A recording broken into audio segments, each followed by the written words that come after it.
I can't do this anymore. Left my past all on the floor. I've been trying to keep it moving, now we going north. Going up 2, 3, up 2, 3. Got this joy inside of me because I can't do this anymore. Left my past all on the floor. I've been trying to keep it moving, now we going north. Going up 2, 3, up 2, 3. Got this joy inside of me because I got the key. We've been really moving places, always on the low. I was shining in the tunnel cause I got the glow. People really hating and it really start to show, yeah. We gon' level up again cause that's just how we roll, yeah. Came in with the sauce, yeah. Learned out from the boss, yeah. I've been learning lessons from the struggles and the losses. Praying for communion for the races since we lost it. I done had enough of it for all the pain and cost anymore. Left my past all on the floor. I've been trying to keep it moving, now we going north. Going up 2, 3, up 2, 3. Got this joy inside of me. What is going on, Ram fam? So it has been quite a while again since I have gone live, and today we're gonna have a discussion. And as you have seen, I've talked about we're gonna do what is urban trauma, as well as what is being Black, and are you Black enough? And so I hope you guys enjoyed that brand new intro. You can thank my second son for doing that for me today. What's going on, Vito? So if you have not heard of urban trauma, I am going to read for you from the National Library of Medicine. This isn't the only definition, but this is one of them. And urban trauma is often presumed to be an acute episodic event, may actually be a chronic recurrent disease, even though we're not going to say disease, we're going to say condition, related to the lifestyle, environment, and other factors of its victims. So there is a TED talk that I should have found the link and shared it here. I'm going to find it and share it with you later. So urban trauma pretty much is the continuous positions and conditions and stuff that people find themselves in that often just becomes a part of the lifestyle, that we just think is normal.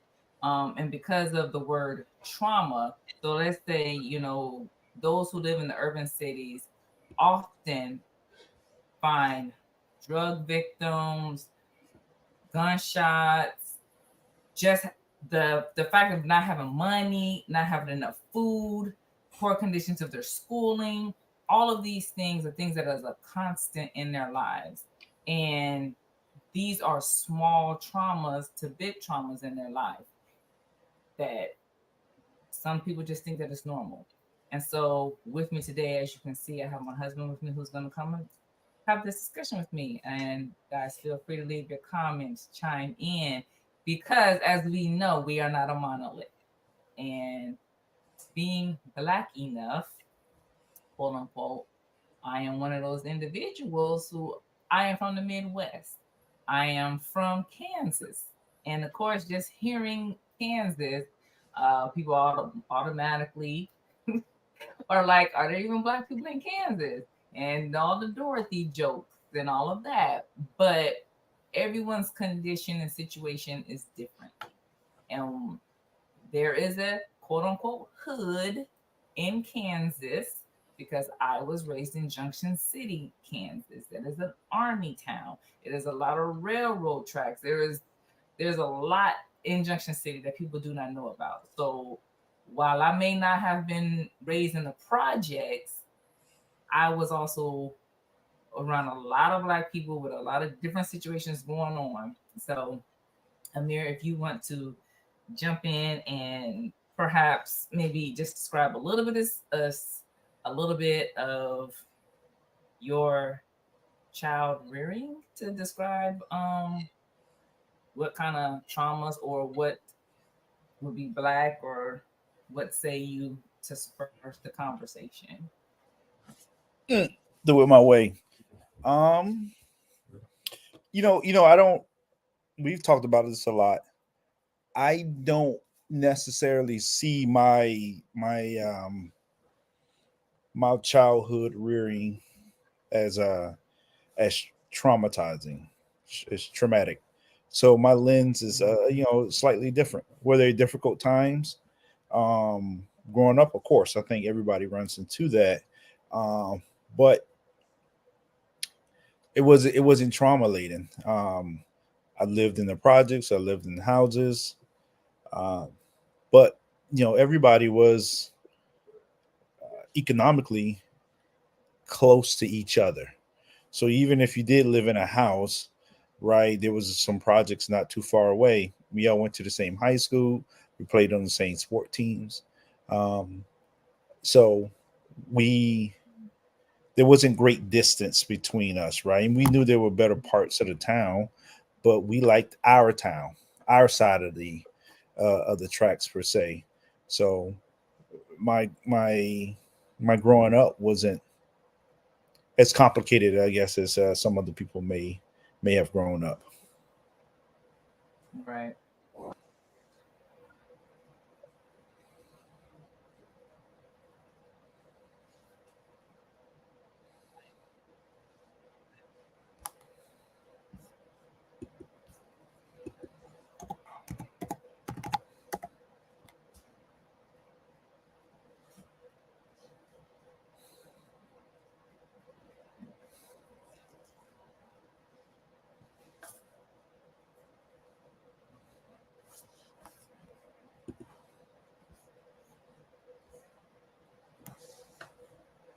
Yeah, we got to work through some technical difficulties, having a little bit of audio show. I hear you. I got you. You do? Yeah, I can hear you. Wow. I guess we just had a temporary internet glitch. I'm back though. Yeah, blame it on Microsoft Clouds, right? Maybe. I was saying, do we want to start with trying to define blackness for a moment, or just talking about the effects that the urban trauma can have on an individual or a community? Is that to me? Yeah, yeah. Where would you like to start? When we talk about blackness, and I'm careful not to define what is blackness. Blackness is what you doing at that time, and I think because and especially when we're not as aware of our cousins around the world, around the country, we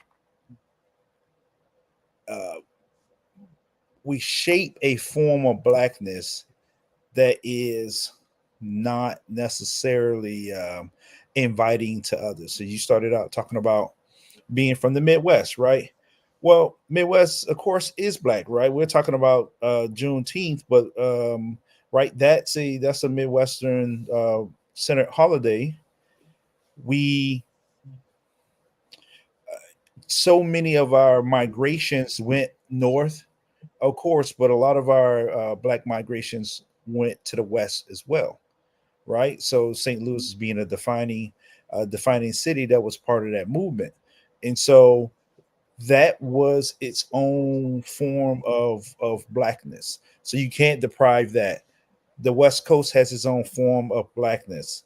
The North has its own form of blackness, but all too often, we like our blackness to look a certain way. We are addicted at times to seeing blackness through the eyes of the projects. And I think a part of that is because of commercialization of that type of stereotype. People buy that. Nobody that wants to buy anything about black cowboys. Nobody wants to buy anything about the Gullah Geechee. So having rap battles, and shooting and banging it out, and then people on crack, that's selling, right? But nobody wants to have the other black experiences, and so we kind of do ourselves a disservice when we ourselves adopt those type of caricatures of black culture. So for the folks, what's the Gullah Geechee? Yeah, Gullah Geechee is a group of people that were on the Sea Islands, mostly of Georgia, South Carolina, Florida, and North Carolina. They were islands. They are islands off the coast.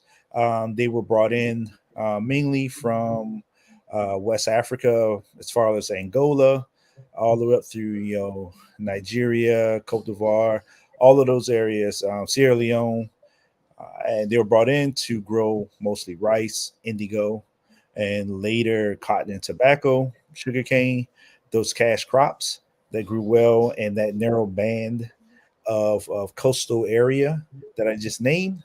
And because of mosquitoes, no air conditioning, and the hot temperatures, at times these groups of people will be left unattended for sometimes as much as 6 to 7 months a year. Therefore, a lot of the Africanness, Caribbean culture was maintained in those areas, and so when you go back there, you'll see feel a distinct difference in culture. Uh, and so it's over time, it's kind of gelled into what we would call the Gullah Geechee people. Yeah. So defining blackness, because we are all different. And you talked about how the Midwest is pretty much was one of the gateways, and then West Coast is different. When an individual, I know, because this is one of those things that I do, right? Based on how a person speaks or dresses, we try to figure out where the person is from and whether whether they live a black lifestyle, they adopt the black culture or not. Do you think that's something that everyone does? Everybody black? Do we do that? Do we judge a book by its cover? Yeah, I mean, it doesn't matter where you're from around the world, right? How we behave is universal because it's human. So no human is above that. But if you go to certain parts of Burundi and Burkina Faso, they know when somebody is from another part of the country, right? Because it's usually they have a different accent. They dress a little bit different. Last night, right, we were at a restaurant that was Swiss owned, Swiss focused, and immediately the conversation it was defined by the accent and where that person was from, because they have teams that they follow. They speak a little bit different, right? You can say it's Swiss German, but there's 400 dialects of Swiss German throughout the region. And so how they speak in St. Gallen is not the same way that they speak in Bern. So they do it. So that is a culture that is heavily European, and so that is no different from how we behave within the United States or the Caribbean. Different countries, Brazil. Everybody has their distinctiveness, which is a good thing, right? How they dress in New York is universal, right? There's video games that somebody made up. It's a made up video game, but it's Timberlands and Black Air Force Ones fighting each other, right, in the video game, right? Because those things are emblematic of New York culture. I imagine that they put a Southern version in it, it might be some flip flops and socks or something like that. And I know, I guess Midwest Birkenstocks or whatever. I don't know, whatever. No, look, that's not how black people in the Midwest dress. Hey man, I'm just teasing. I'm teasing. But yeah, but everybody does have we have distinctive styles. And of course, people are moving, people are more mobile than the past. So you have a lot more mixing now than maybe 20, 30 years ago within the United States. But yeah, it's something that we all do. It's a universal thing. That's how we figure each other out. Now you got me stuck on trying to figure out how black people in the Midwest dress, because that's not how we dress. That's white people. See, you did. That's the American thing. What Americans eat apple pie. White Americans wear Birkenstocks and sandals. So Hey, no, black people wear it we know too. how the old folks. We know the old folks wear the matching short sets and the Fits. gaiters and the hat. We know that. Now I'm trying to think about people like our age. How we I don't know. I don't know now. Yeah, I mean, you're gonna right. It's some of the things depends on where you're at in the Midwest, right? If you're talking about Chicago, right, they have a distinctive style. They may have the different, the triple goose. Back in the day, they got their yeah. Yeah. They have their that's the thing, right? So it depends on where you're at, right? Because of course you have to dress that way because you got the Great Lakes and when it's cold. So they're gonna have a distinctive style that maybe if you start to go down in the lower end inside of Missouri, when you kind of pushing up right at the edge of where the South becomes the Midwest, they're gonna dress probably something that's closer to the southern roots or whatever. Yeah, we wore that too. But shoot, threw me all off. See, this is what happens when I be trying to go when I be trying to just not use notes. But anywho, so let's just go to let's talk about language a little bit. So because as I put in the description or whatever, like certain dialects and the way people speak and isms and stuff. So of course, yeah, people used to tell me a lot like I sound white. I talk like a white girl. Um, but is there really a thing? And if so, what is wrong with that? How does one sound white? How does one sound black? First of all, how is that possible? Yeah, when people say, "Oh, you sound like a white girl," it's it's it's hilarious to me, right? Because I definitely would tease somebody, but I like languages, and so um people when people say that, right, you have to think where they coming from, because I know that what white girl are you talking about? Are you talking about a white girl from the South? Because a white girl from rural Georgia is a good chance sounds just like a black girl from rural Georgia, and she was most likely influenced from the black girl, right? But that influence again came from the Irish, right? But then the Irish was influenced, right? So it's always going back and forth. What I think a lot of people are saying is that you sound Midwestern. That's Yeah. really what it is, because that Midwestern is the dialect that's most often used for news broadcasts Yeah. because it's the one without it. So that's what people are associated with it.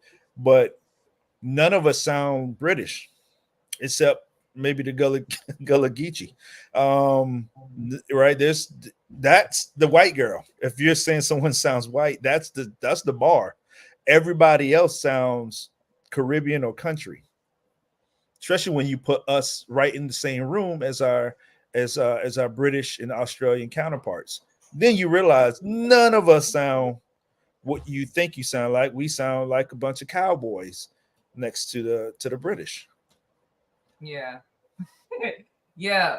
And so even as we listen to more of the shows that we hear on Urban View, Sirius XM, to go back to our people, 'cause it's not necessarily our roots, but like our people here in the States, they prided themselves on speaking properly. Because why? Because that's what kept them out of trouble. So I think even that's a trauma. I think huh? that's a trauma. It's a trauma. So I was speaking with our kids as we were in the car and we was listening to somebody, and I was like, you could tell that's a pastor, because the way he said, oh, he said some word, but the way that the way he pronunciated the word, I was like, oh, you can tell it's a pastor, because that's how every Black pastor says that particular word. But so to tell someone that they speak white, that's how our people prided themselves, and you can say the uppity people or whatever.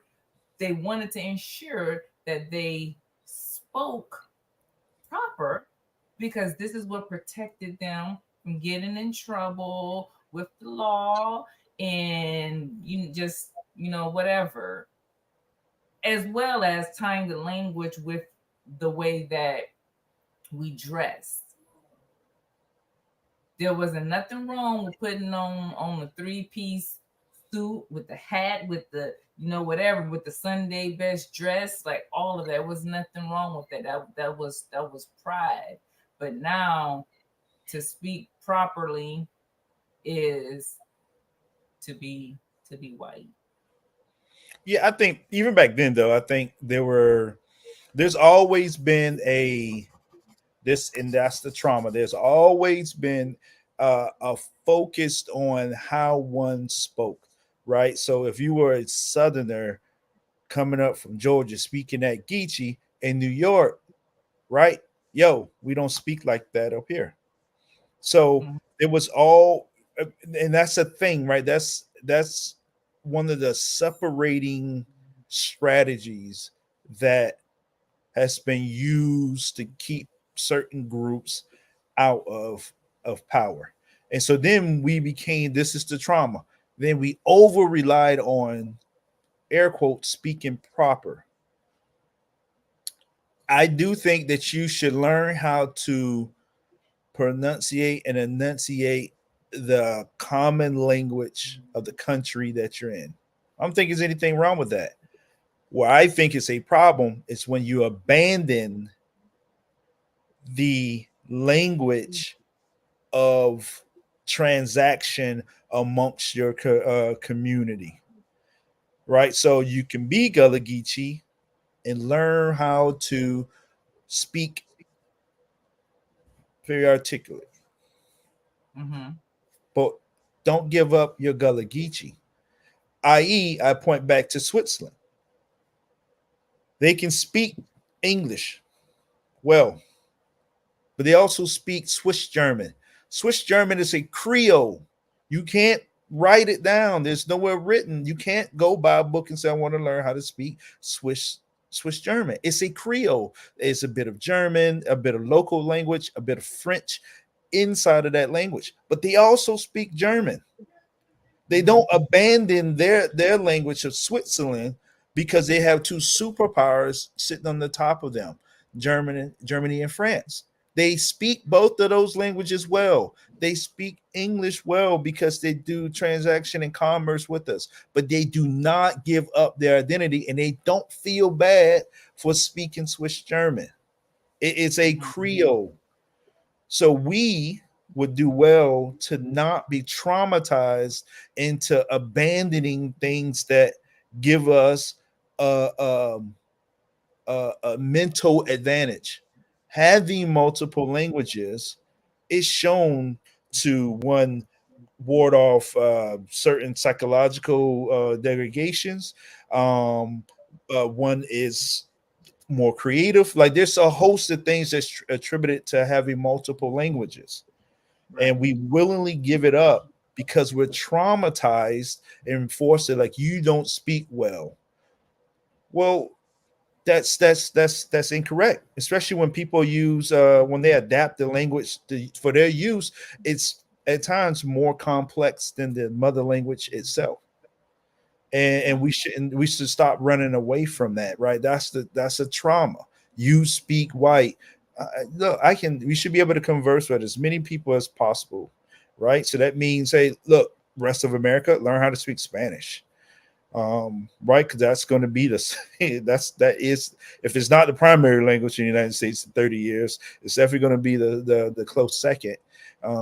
We should be able to speak, and if we was able to speak Spanish, we wouldn't have such an issue of people coming into the country. But we can't even communicate with them, and we force them and tell them they have to speak our language. That's a trauma. That's a trauma. That's a trauma, and we should shy away from that. Learn to speak English well, but don't give up. African American, very English, whatever form it be in. Yeah, because what I was saying was on their shows they were talking about nowadays here lately when people say you're so articulate and you're so smart and so wise and whatever. It's like, but isn't everyone? Or like, shouldn't that be? Why is that a surprise? Things like that.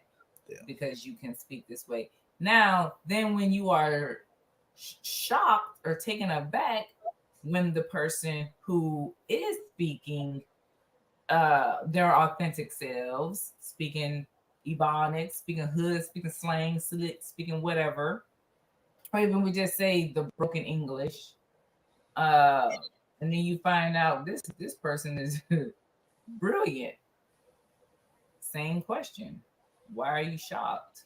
Most of America speaks broken English. And right, no one speaks academic English in the United States except academics. Most of the country speaks what is becoming a creolized form of English. Right? You go to people and you can just listen to any YouTube. They're not speaking the Queen's English. They're not speaking academic English. They're speaking common English. Mm-hmm. That in common English is usually regionally dialect English to where they're at. When you say, "Hey, I picked up a bag and I towed it," tote is not an English word. That is a word from another culture. And language has been forming that way over and over and over. So what someone calls proper English 400 years ago would be foreign to them. They're like, what are you speaking right now? Why are you mixing in other people's languages? And you can keep going back and back and back. So I push back on when someone says it's proper. What are you talking about? What do you mean it's proper? I got it that it might be the standard form used, but in 100 years, a lot of these words that we use today are going to be transformed. They're not going to be the same. It's not going to be the same word. So we listen to how people spoke 50 years ago, and that almost sounds foreign to us. We're like, wow, people spoke like that. No one preaches like MLK anymore. Right. That's not the way. People try to replicate it, but they can't. And so they have a different form of how they communicate today. Same thing when you watch news broadcasts. It's changed. Yeah. I think we put ourselves in a frenzy when we downplay ourselves, and I'm like, no, that's you think you know English, but that is not even correct. And a lot of words that we use in American English, we break the rules in the UK. Some British cats be like, they laugh at us, right? There's a whole bunch of YouTube, and they're like, Americans, you guys are doing it wrong. And I told you, the moment you put us up in the same room as the British, we sound like cowboys, meaning we pronounce the word differently. Yeah. When you said that talking about the way we speak is one of those traumas, reminds me of something that was said a while ago too, of carrying on the trauma. So generationally, back during the slave times, when we weren't supposed to be reading, right? And the overseer was coming, and the mama, in order to protect her child, would say, "Oh, he's dumb, master. He don't know. He ain't even do that. He's just dumb. He's just ignorant or whatever," and in front of the child. So then now we carry on throughout this time of the child thinking that they're dumb. And so what the commentator was saying was that mom never took that time to go in private to say, "Oh, baby, I don't really think you're dumb. I just have to say that in order to keep you safe. Because I don't want I don't want the overseer to either beat you or to take you and sell you away." It was never explained. But mama is always calling me dumb. Mama is calling me this and that. And then that trauma just replays and replays. And now the kid just goes on thinking they're dumb, which I think plays into even like my parental generation. When they get upset, it's the first thing they do is go straight into dummy. Because when a kid messes up, you're dumb. Nah. What do you think about how that plays down and rolls down? As we go through like different eras, right?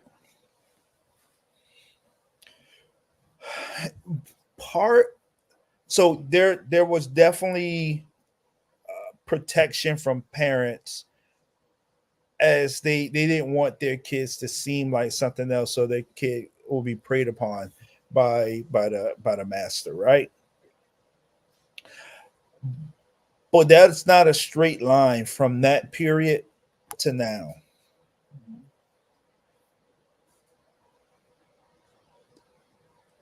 There are opportunities. It's what we invest in now, right? So I do understand that happened. What I also understand is how much money comes out of the pocket of Black Americans in efforts to get their kids to play the top 3 sports in the United States: basketball, football, and baseball. We spend a lot of money towards that, right? Well, there was a point in time where we couldn't enter into sports leagues, but now we have invested to break into those sports leagues, looking for the chance to maybe make it big. But what if we invested that in, say, science programs? Where will we be then? Right? Exactly. So what we focus on, right? Yes, you can be traumatized, but what we did afterwards, we have to take a bit of that responsibility. We know what people were doing back then, but now you don't have to do that. We need more Black scientists. Not a scientist who's Black, but a Black scientist, someone who's willing to stay involved within their communities, so we can get the benefit of those individuals. We still need our football players. We still need our basketball players. There's nothing wrong with any of those. But if we invested in the other areas, we can address some of these problems. We're just not as scientific and technical as we could be. And I can't blame that on just solely trauma.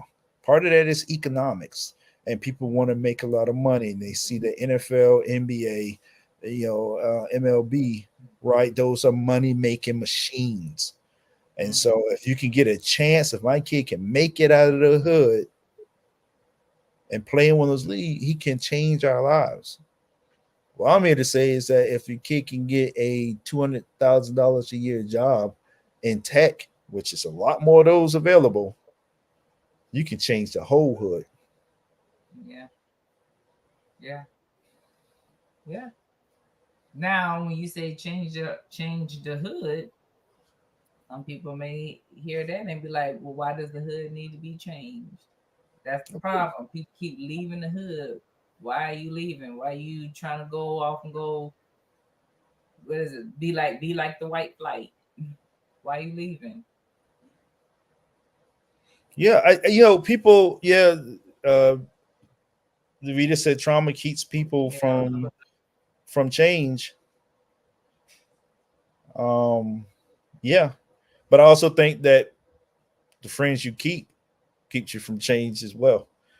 And a lot of people, like, if you, one of the things is like being around people that's going to challenge, that's going to challenge you a little bit, challenge you a lot. And that's the scientific piece, right? A lot of the stuff that people say and do is whack, and we hate to hear that, but it's like, yo, what you do it, it's not science, it's not wise, right? We have a culture that is driven by youth. We had a culture that's driven by economics, of consumerism, not necessarily economics, but consumerism. And so we follow trends, and people are always changing. Change is happening all the time. You can't say people are not changing. Of course, people are changing. It's what they are selecting. That's maybe what the trauma is shaping. And so, yeah, there is white flight, whatever.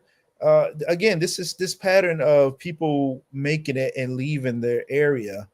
It's a brain drain. It happens, and it's a talent drain. It happens in Africa as well. Ghana has been trying to ensure that their talent stays or comes back. That's a global problem. United States itself is concerned about that. They try to keep his company within the borders of the United States to try to benefit from that. So that's always a challenge. But in all those situations, the reason why people are leaving is because the environment is not conducive to those individuals. I don't think a millionaire would have a problem staying adjacent to the hood if they didn't have to worry about someone trying to take from them. You can keep those individuals there, but you still got to address the security problem, right? That's and in the city itself, the cities may not put the right infrastructure around that house. So you don't want to have a Benz and you got potholes out in the front. So, and it's real. People then go live in areas that got better infrastructure. And we could talk about that. That's a whole nother show.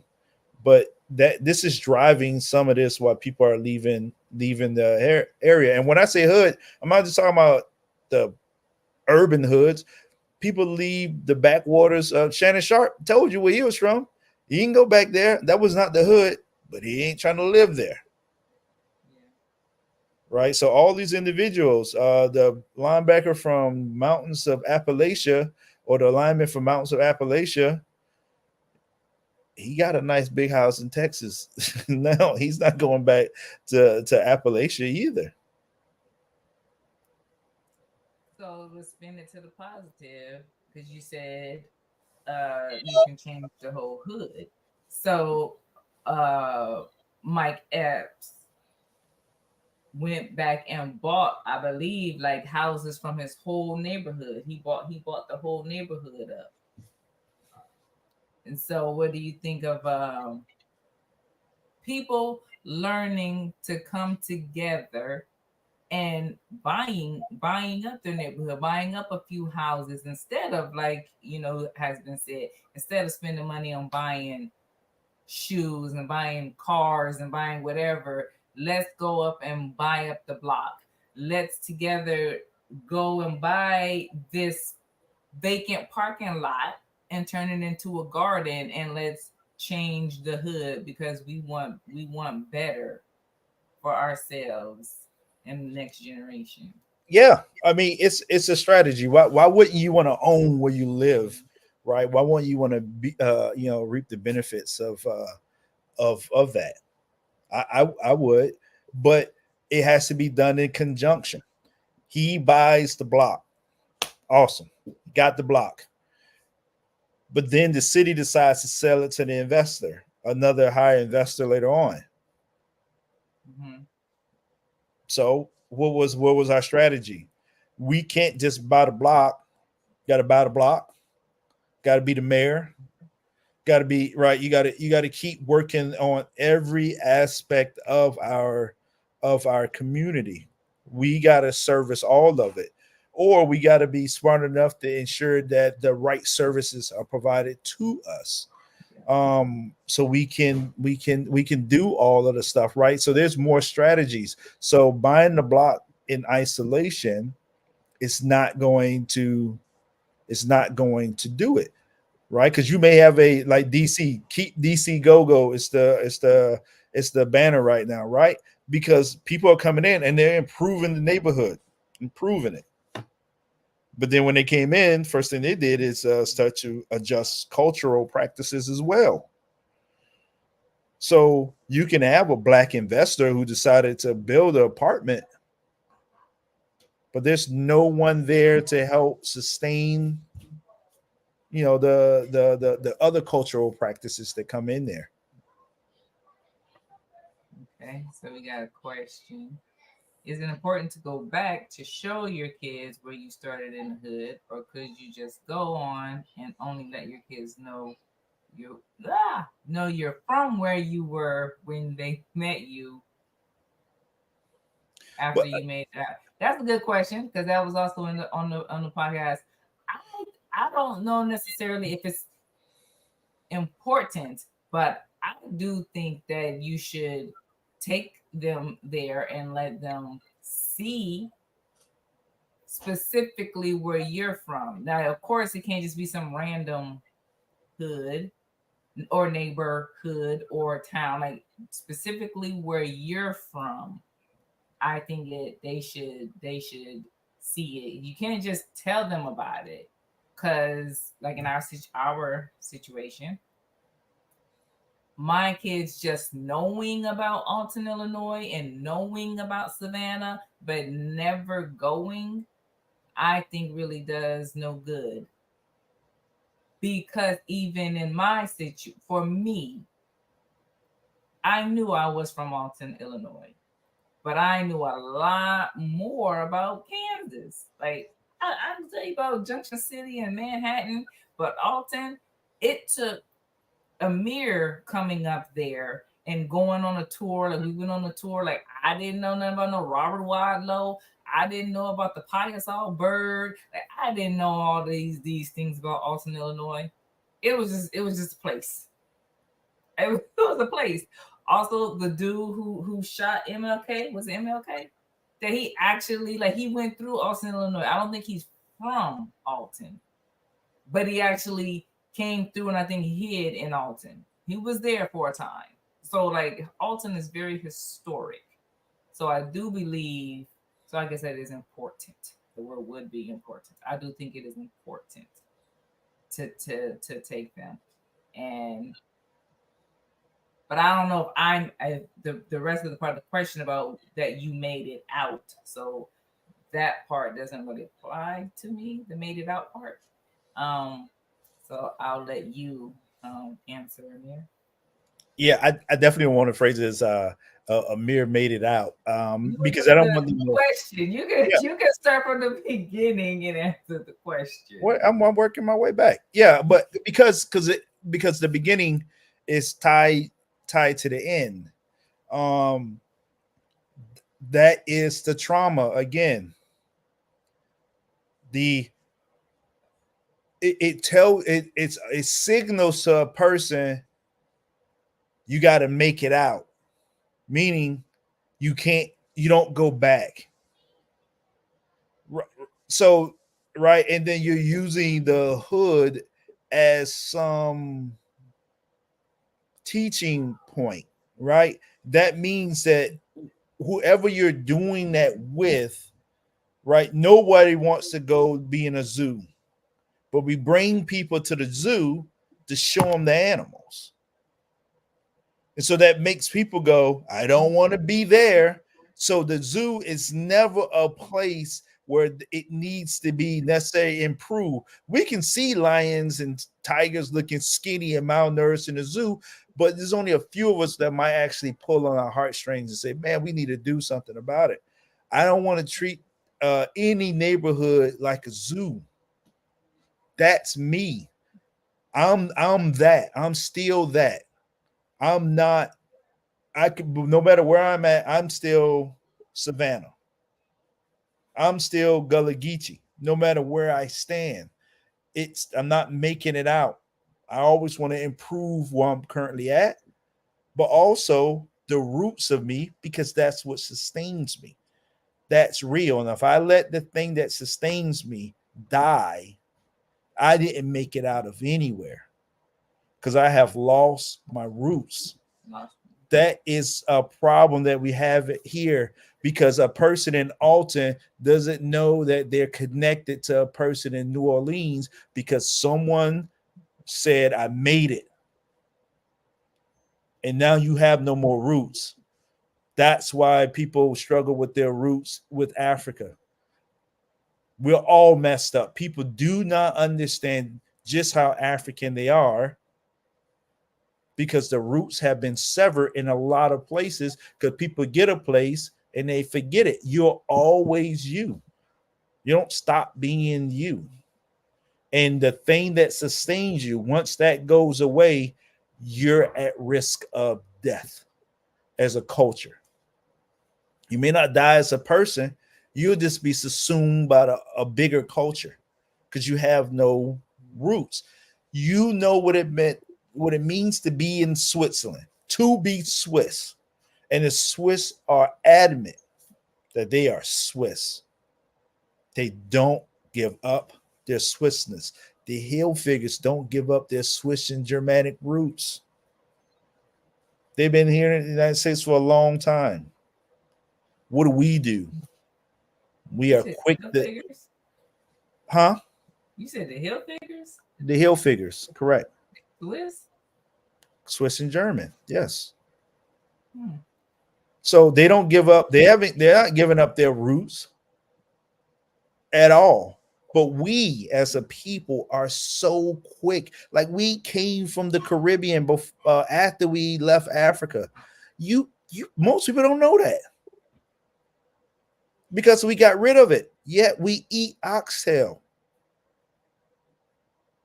Like, we don't get where our oxtail eating habits came from, our okra, our greens. Like, we go straight to Africa, but that's not the right path.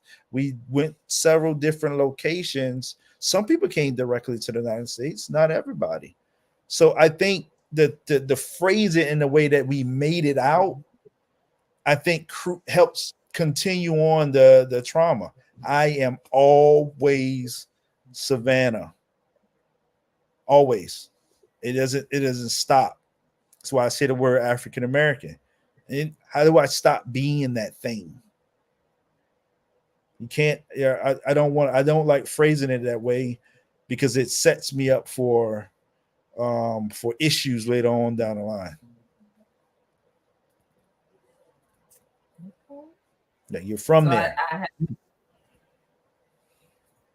have this definition. It's a good question, a very good answer, and I like that analogy that you use too, because it goes back to the analogy that you used a long time ago about fences and gates being put up.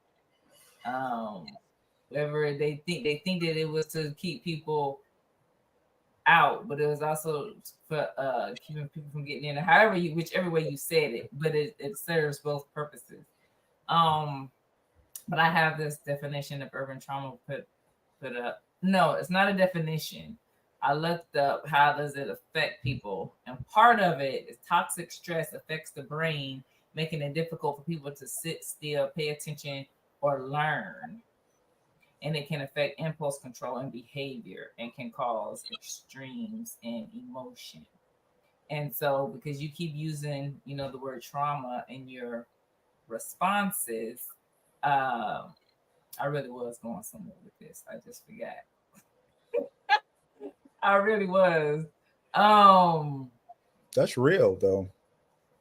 That's real. Yeah. Oh, because okay. So when you were talking about changing the hood, and you were saying about, okay, yeah. So when we're talking about buying up the neighborhood and trying to make a change, but then also, well, what if the city doesn't make the proper changes, right? So we can try to do whatever we want to do. But in addition to what you said, I just formulated a picture and a movie scene in my head, right? So you got this block or a few blocks that's Black owned, right? But they have changed the laws or whatever, but the cops are still white or whatever the case may be. So they still coming into your area, disturbing things, and then you still gotta go to the public school that's doing public Underfunded. school type things, right? And then outside of your block, your little, I was thinking about Pleasantville. I don't know if you ever seen Pleasantville before, but I was thinking about Pleasantville. And then so you still gotta go over and walk through these things that we already have defined as the urban trauma. So outside of your area, you still gotta go walk by the broken glass everywhere. You still gotta go through all of that to get to school. How you gonna sit still and learn? You still got these white teachers and folks who don't care because you don't have people inside taking care of you. Yeah, And it's a community. Masons, the Nation of Islam, like whatever. Yeah, I just do a whole big old movie together when you were talking. I Got put it. all that together. It's a community, right? And it's weird when people start separating themselves, right? I know I need the church, I need the Nation of Islam, I need synagogues, I need capoeira, I need sports gyms, I need every aspect of the community. But the way that we behave is that we go and separate ourselves. The Masons doing their thing. They're not doing it in concert with anybody else. Right? The church is doing its thing, right? And it's preaching its thing. Right? And it's like, well, we can fix all this, but everybody has to come over and be us. And the Islam says we can fix all of this, but everybody has to come over and be us. Right? That's not really community, that's domination. Um if they were serious, then uh the masjid and the mosque and the church would get together and do a co-op and say we're going to ensure that there's no food deserts inside of these neighborhoods. And so when a mom and a dad or whatever cluster grouping of people is coming home from work, that they have food, fresh food available within walking distance. Right? So they're not eating trash food. That takes stress off. A kid could walk down there and go get an apple or a banana from a store and not have to worry about anybody messing with them. And a mom and a dad doesn't have to worry about that. Right? That starts to take the trauma off. But nobody bands together like that. Everybody keeps their own little thing, their own little program, their own little island. And so, great, you brought the neighborhood up, but where's the grocery stores? I want to see that. Where's the running track, well lit area so people can go out and go for a walk?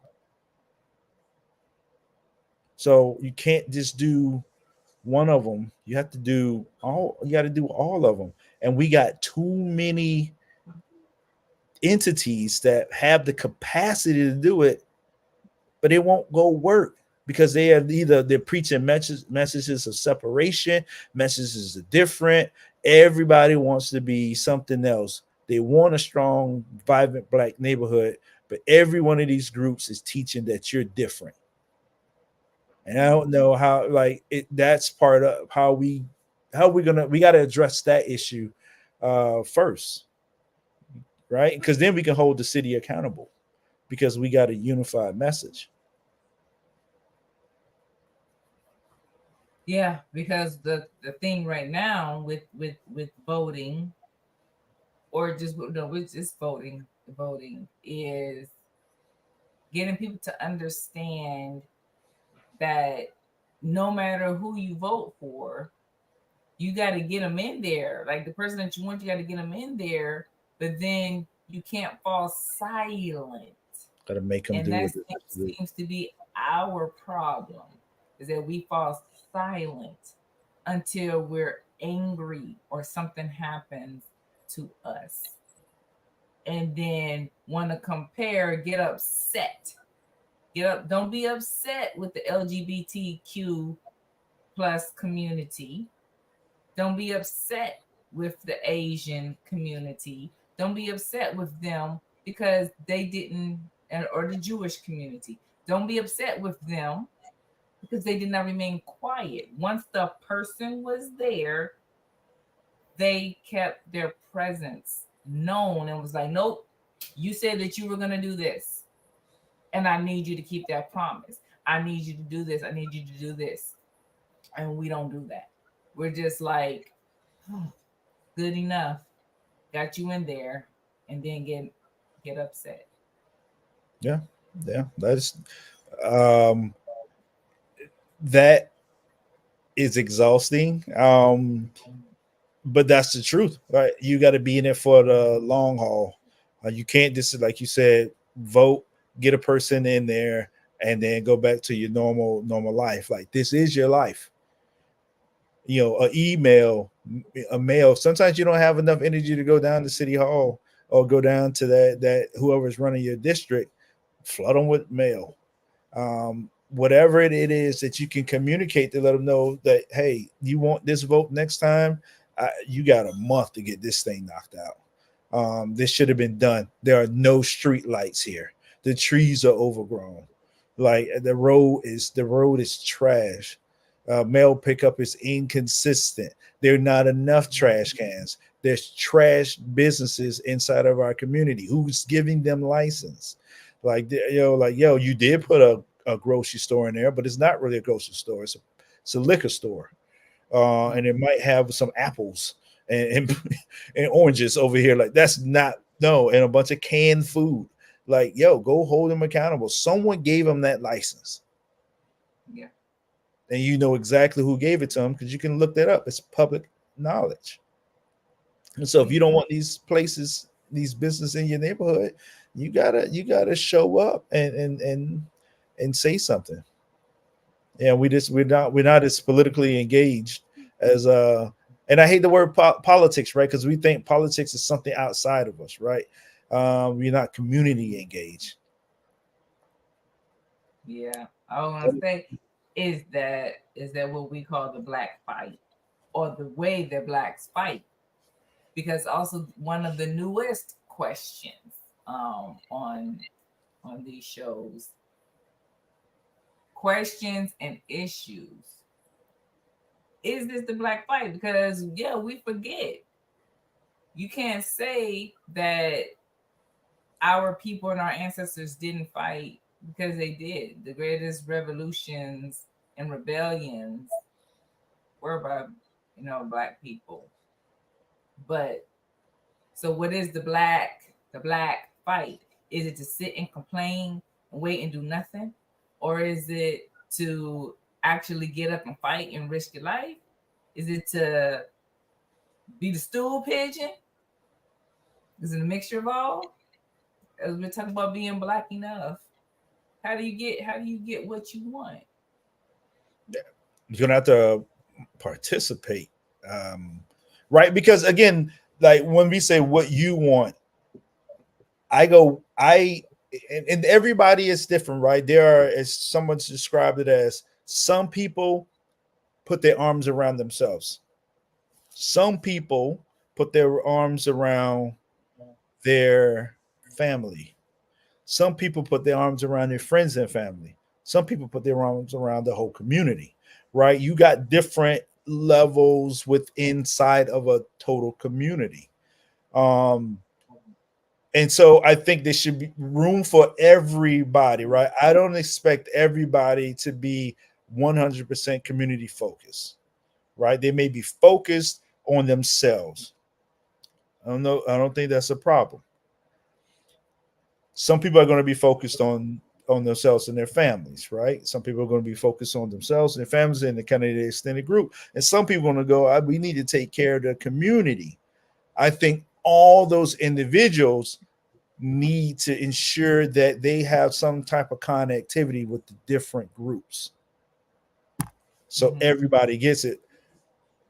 And that's what kind of, I think what bogs us down, because we don't have that connectivity between those different groups, and one group is expected to carry the load for other groups all the time. And sometimes it has to be exchange in between it. Sometimes we have to be selfish, and sometimes we got to make sure that we're taking care of the total group.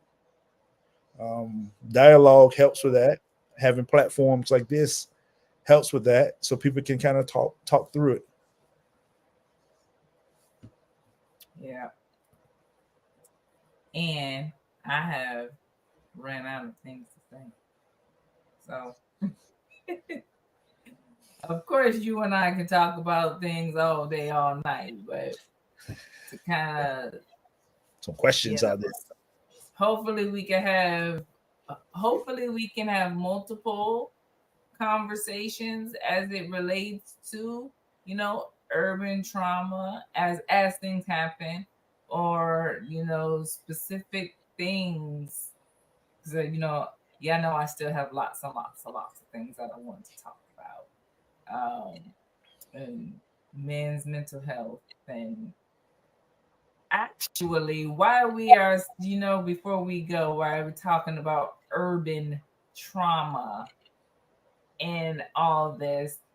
How are you all doing with this Trump situation? That's not specifically an urban issue, but it is an issue with the fact that he is and has been playing a lot on the Black folks and the Black vote, and they trying to get Biden out of there. It's just,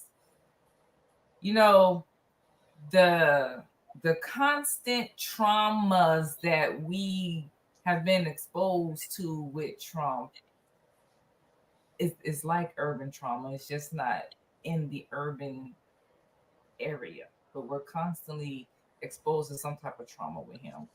How y'all doing? So yes, Ameer, how are you doing with this?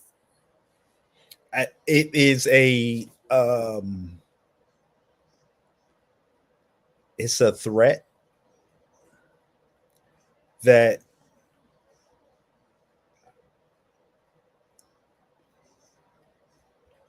it's the best way to say this. Look, if we don't want, again, we're in a situation. Individuals are saying they want to do X, right? We got Project 2025. We got the GOP plan. We've had MAGA talking points. We've had Republican talking points. So people are literally showing the playbook, right? So what are we going to do about it? And I think because we're in an identity crisis within our own community, this might be rough on us. So I mean, I'm okay because I am okay fighting. And so when someone puts a threat in front of me, look, if I talk all this stuff and I believe what I believe and I don't show up and do anything, then I get what I get. So I don't want to hear nothing out of anyone after President Trump is elected, and then he starts to do X, X, and X, and X, and X. I don't want to hear that because they showed you the playbook. So I'm like, man, let's go fight. If you want what you want, if you want a country that's fair and equal for everyone, from the dude in the hood to the MAGA wearing, maybe they're the same person. You want it fair for everybody, not just a group, right? Then ensure that the politicians that are being elected are the people that are going to follow through with that. It's just, I'm like, look at people's policies. I'm like, yo, people drink the Kool-Aid on all politicians. Hey, what did Trump do for any community? Well, I tell you, he did some. He did take care of some communities. Nobody that's on our platform is a tech billionaire. He took care of those, the billionaires. Yes, he did take care of communities. That did not trickle down to the average citizen. So right. I'm just like, let's fight. But I'm like, no, let's get out here and start telling the truth. And that's the same for anyone, for President Obama, President Biden. What is it that anybody should do? We're the rock stars here. We're the people. They're supposed to be supporting us, not the other way around. I'm not here to cheer on a politician. The politician's supposed to be cheering on me because they are representatives of moi. And so I'm like, let's go, let's fight. But I hope a lot of people really understand what they're fighting for. Like this is it. I don't want to hear religious talk. I don't want to hear hype, sports hype. I don't want to hear a bunch of people philosophize. You got to get out and go fight. That's it. You can't sit by and go, my vote doesn't count. All votes count. All votes count. No matter if you cast it or not. It doesn't matter. All votes count. Like that's how it goes. There's 330 million of us in the United States. And we're broken down into neighborhoods and sections. And guess what? You will be allocated resources based on your representation. So maybe you don't want to vote for the president, but go vote for the mayor. Go vote for the city representatives. Right? You're like, I don't care about this presidential stuff. I understand that. I can dig that, but not voting for the people that live in your neighborhood and who's going to ensure that you get trash pickup. Are you going to get certain rights as a mother, father, a woman, right? LGBT, right? All those things. We got to show up. So I'm in fighting mode. That's how I am. Right. And then before we go, our other two viewers, chime in. How y'all feeling? How y'all doing? Question is for everyone. I'll give you a few moments as we sit and wait. Also, as we sit and wait and in this dead space, I'm going to feel it. I am going to fill it with a repeat of what I said in other videos that has nothing to do with this particular subject. Ameer and I are about to have only 2 kids in the house. Again, as we did many years ago. I shared a little bit of how I felt about that. How are you feeling about that, Ameer? Man, my pockets say yes. Although Kamal's covering down on eating as much as those two that are going. But no, it's I'm happy because it's a different phase of life, right? I like that that one son is into fashion, right? That keeps me connected to that energy. And then having another son that's going into cybersecurity also helps me plug in with another type of energy and knowledge that he's going to be getting, right? And I can give back to him, and he can say, "Nah, Dad, we doing it like this now." I like that. And then just watching the little ones as they grow up, right? Because now they don't have the 2 big ones doing stuff for them. So watching them grow into themselves, I know it's going to be frustrating at times, but growth is good. Yeah, growth is good. Phase. Say what? So yeah, totally different phase. Definitely frustrating for me. Back to full parenting. Yeah, all right. Well, I see. A team. Yeah. We have no extra comments. So with that, I am going to go ahead and sign us on out. I thank you for joining, and hopefully we get some people to come back and watch this a little bit later. That is the outro. I hope that you enjoyed today's episode.